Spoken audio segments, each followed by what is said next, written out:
For the plastic doll joint torso and legs and arms and head, you'll want to get the appropriate size doll joints that's shown in your doll chart and lay those all out with each left leg, left arm, right arm, where they should go. To attach the head, you'll just locate the support circle and use a seam ripper to cut through the fleece and the doll skin, and also do the same on the front of the torso where the support circle is there. Then you'll take a doll joint and you just use the size shown in your doll chart, insert it into the head. This is the piece that has the post on it. Just insert it into the head and you'll have the post sticking out of the support circle.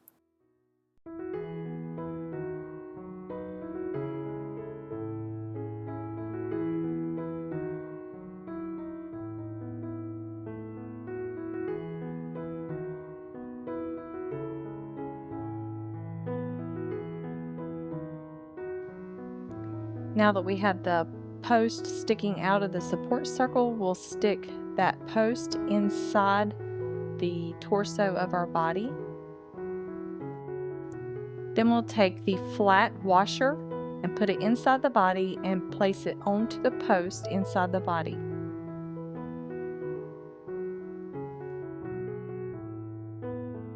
After that, we'll reach inside the body with the locking washer and place it onto the post and snap it one time. Make sure all the fabric is out of the way around the neck and the head, and then you'll snap it all the way down. And then you'll just locate all the support circles on your arms and legs. I'm using the Fiona body here, so she doesn't have the posable elbows, but I'm just doing it because I had a really good video of inserting the doll joints into this type of body. So you'll just cut those little circles and install the stud part of your doll joint into each arm and leg.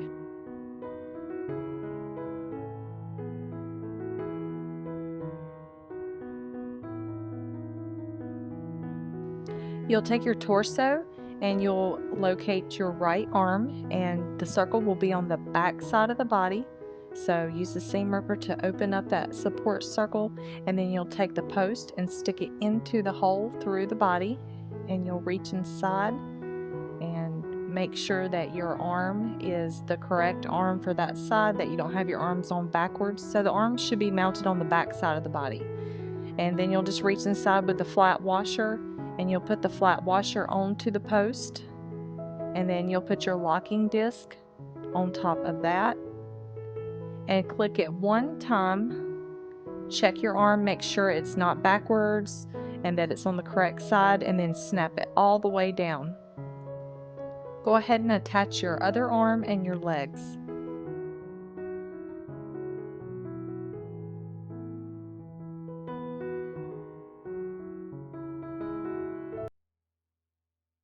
Once your head is attached, or your arms and legs, whatever your torso calls for, you just optionally can add some weight to your torso to help your baby feel better. Here I'm just adding some glass beads, but you can use poly pellets, and I just insert them into a nylon stocking. And I usually use about a pound for the 6x10 hoop size babies, and I'm just going to knot off this nylon stocking and insert it into the body. If you'll notice here on this baby, it was one of my test babies, and the arms are actually attached incorrectly. I was playing around with the posability of the babies, and this was one of my test babies, so you'll notice that the arms are not going to look like your arms, so just ignore that and just know that your arms are on correctly and mine were incorrect for this test baby. Once you have put some weight material on your baby, you can now fill the torso with polyfill, and I like to stuff it from the bottom to the top. And you really want to take a lot of care and sculpt your baby's torso. You're not just going to stuff your baby. You really want to take the time to really sculpt everything out, fill in all the cracks so you don't have any wavy seams. If you want to add weight to your baby's head, you can make another a little nylon stocking with some weight material in it, and I usually use about a half a pound for the 6 by 10 inch hoop babies. And then after you get that into the head, you can stuff the head with polyfill. Again, you really want to take a lot of care and make sure you're sculpting out your baby's head so you don't have any wavy seams, especially around the chin area. So stuff it very firmly and pay attention to your seam that goes all the way around your head, that you're filling it in well. Here I'm just showing you how I stuff this baby's head, how everything is rounded nicely and there's no wavy seams, or I've minimized it as much as possible, and you'll notice that these arms are on correctly.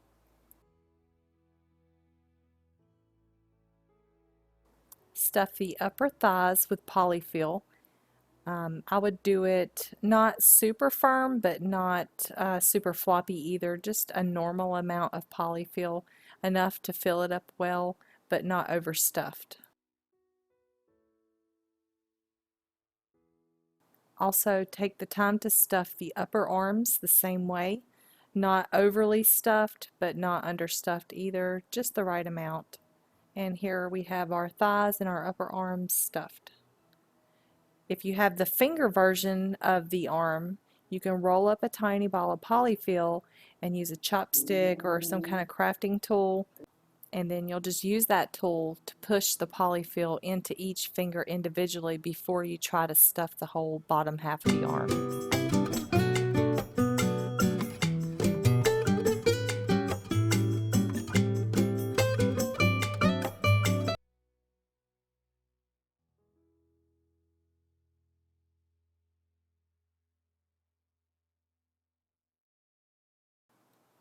Stuff each foot halfway with polyfill.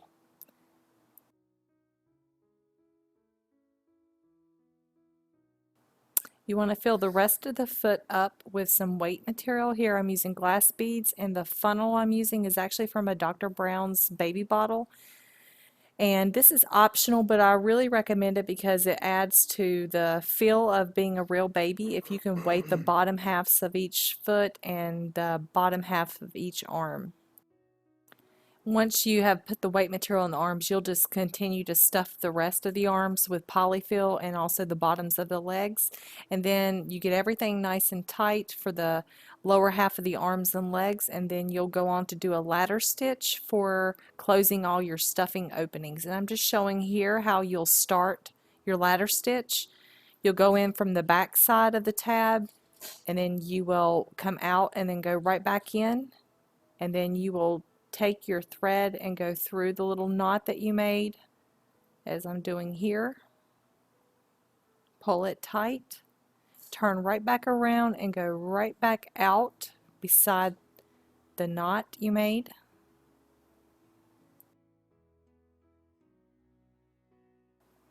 You'll pull the thread tight, and then you will tuck this flap into the arm so it looks like the other side.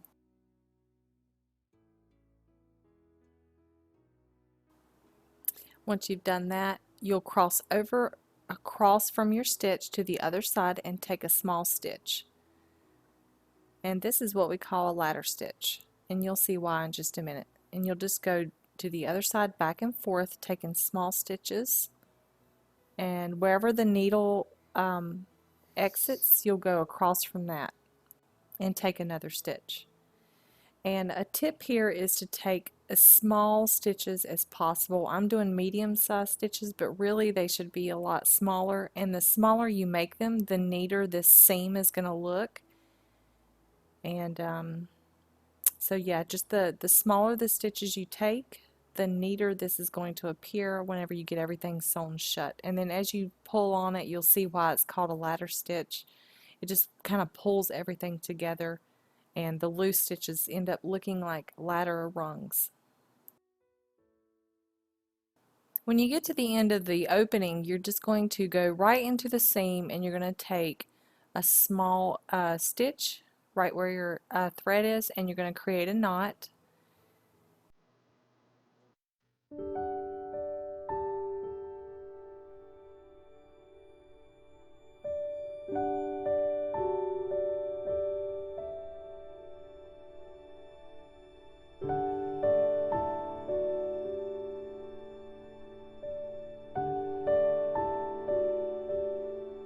And then you're just going to pull that knot tight, and you're going to put your needle in right beside the knot, and you're going to push it through the arm somewhere else, and then pull the thread through, and you're going to really tug on that thread and try to pull that knot down inside the fabric so it's hidden.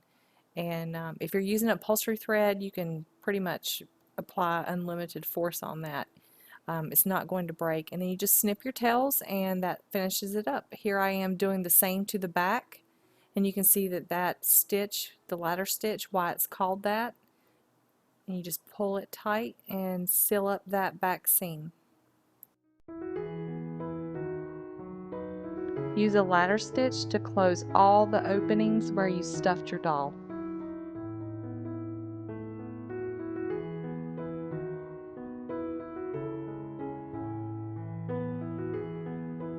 If you want to make a belly button for your baby, you'll just take a doll needle about 5 inches long and put some upholstery thread or embroidery floss on it. I find that the upholstery thread actually works better in white. You can apply a lot more tension, and it creases the tushy a little bit more than the embroidery floss. And you're just going to pass the needle from the belly button to the back side of the torso, just like I'm doing here. Make sure you leave a tail on the front side. And then you're going to go about a 1/2 inch to 1 inch away from the seam at the bottom of the torso there, and then you're going to pass the needle back up right beside where you began, just like that. Pull the thread through. You can remove your doll needle now, and you just want to tie a double knot here to secure the thread, and you just want to arrange your embroidery floss to the tightness that you prefer to create the shape of the bum that you want your doll to have.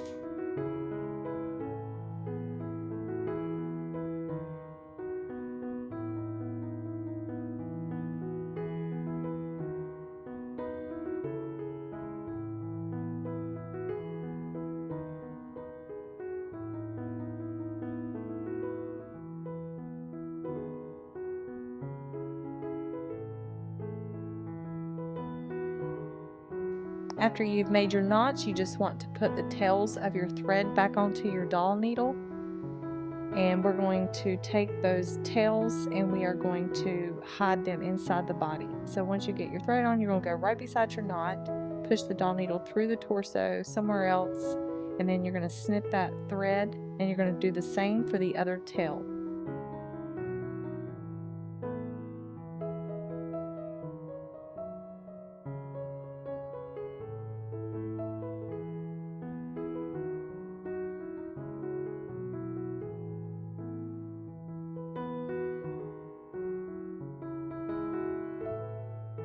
It's time for hair, so load up your wig file. You have 4 hairlines to choose from, and stitch the die line on a piece of stabilizer. You want to use a craft knife or an X-Acto knife to cut your fur, and what you'll do is you'll flip it over to the reverse side, and you will cut the backing only with the knife, and just cut it to size to fit your die line, and you'll cut 2 pieces.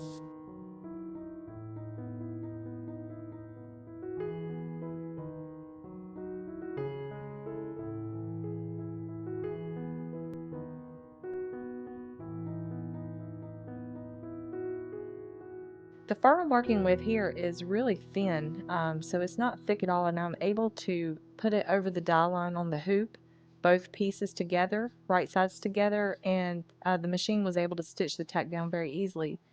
But if you have thicker fur like this, you'll actually want to try a tip that I have for you to make it easier on you and your machine to stitch through this thicker type of fur. And what you want to do is on the back side of the hoop, you want to use some straight pins and pin the fur right side down on the back side of your hoop. So flip your hoop over on the back side and pin your fur right side down. Pay attention to the direction that your fur lays, and just pin it to the stabilizer like I'm doing here.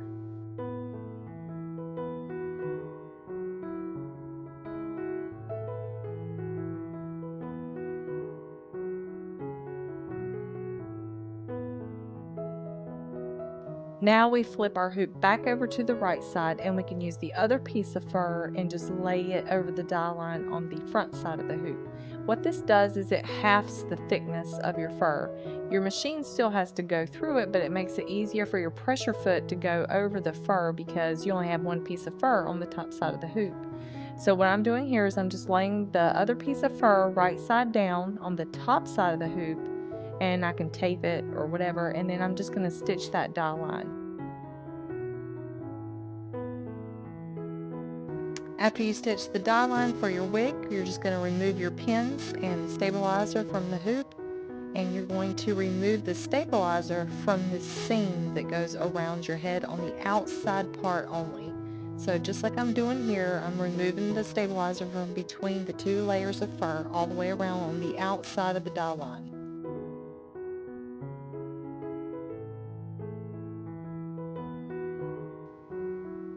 So now that the stabilizer is gone from the outside, I'm just checking to make sure there's no stabilizer left. And now we're going to turn our wig right side out so that we can get the inside piece of stabilizer with the dye line that has our hair shape on it.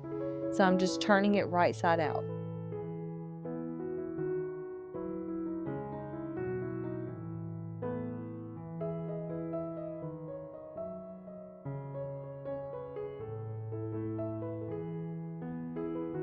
Remove the stabilizer that has the shape of your hair on it very carefully, and you want to save this.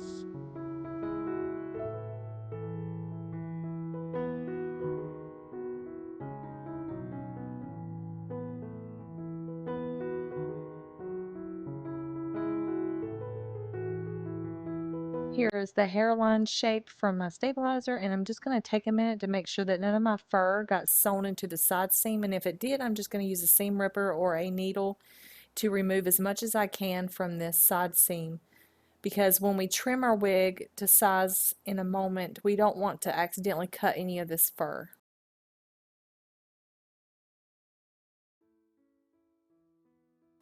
Now we just flip our wig wrong side out again and take our stabilizer with our hair shape, and we're going to use the craft knife or the X-Acto knife, and we're going to trace the hairline, cutting through the backing only of our fabric.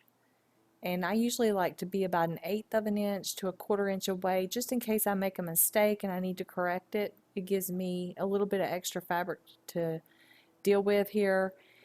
And so I just cut one side of the hairline, and then I cut the other side.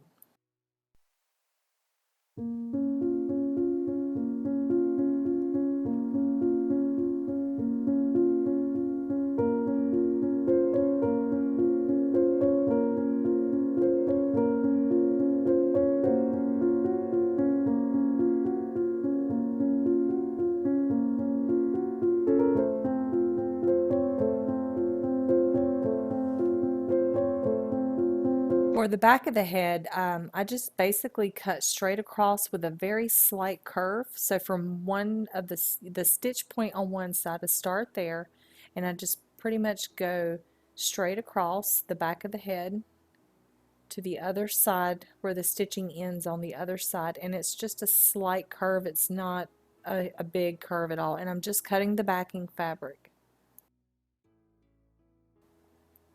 If you have a shorter pile of fur, then I would cut it a little bit longer because you want your fur to cover the whole back of the head. This is 2-inch long pile fur. And so what I'm doing here is I'm just trimming around the excess of the seam and removing the rest of the fur that I don't need. And here I am trimming the other side. And the wig at the back of the head should be about even with the ears, and the rest of the length of the fur will cover the back of the head. And here I've just noticed that I didn't trim the hairline quite correctly, so I'm just going and taking the excess fur that I missed earlier off so that I have a nicer hairline.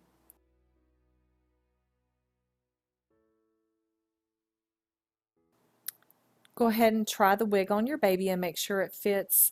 The side seams should hit right at the top of the ears, and if you need to trim off any more fur, you can do that after you try the wig on and kind of get a feel and see how it works. This was a test baby, and I was testing out wig sizes, and this wig was a little too big, so yours should fit a little better than this. And just try, if you're stitching one of the hairlines that have the part in it, you can kind of go ahead and part the hair and see how it looks.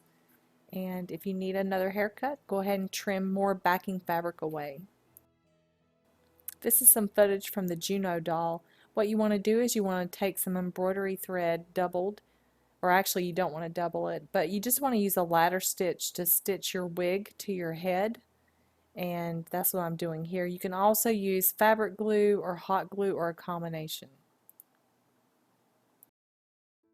After you get your wig stitched on or glued on, you can take waterproof blush makeup and you can blush your doll's cheeks.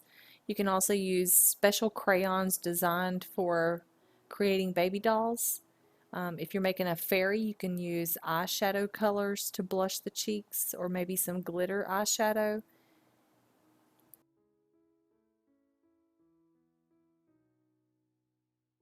Because I was making a little boy, I decided to add some freckles with some color pencils that are designed for fabric, and I'm just testing out the two colors here before I do it on the doll to see which one I liked better.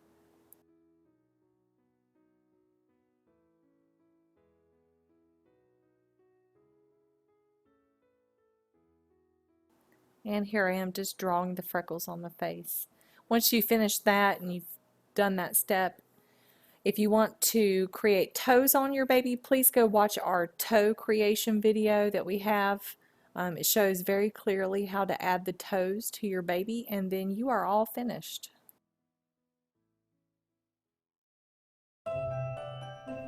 Don't forget to check out our videos on how to make wings if you're creating a fairy baby, or some of the accessories that came with your doll file.